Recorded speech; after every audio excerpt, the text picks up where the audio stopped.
Hey guys, welcome back to the channel, and today let me show you how to use the Tradingview custom indicators. Alright, it's gonna be a quick video. We're not gonna waste too much time on this one at all. I'm just gonna give you guys a quick step-by-step guide on how to get this done. So let's jump straight into it. Now the first step will be to access the custom indicators. So you can access the custom indicators by clicking on the indicator button, and that's on the Tradingview dashboard.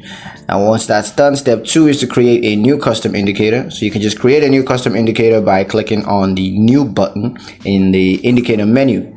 Step 3 is to write your indicator code. So you can write your indicator code using the Python script language. You can use various functions and variables to create your indicator. Step 4 is going to be to test and debug your indicator. So you can test and debug your indicator using the Python script editor's inbuilt testing and debugging tools. It's available for you to use. Go ahead and use that to test and debug your indicator. So yeah, that's pretty much it on how to use the Tradingview custom indicators. I hope you guys liked the video. Hope you found the information useful enough. If you did, like the video, comment down below, let me know what you thought. Share the video with your friends and subscribe to the channel if you haven't done so already, and I'll see you guys in the next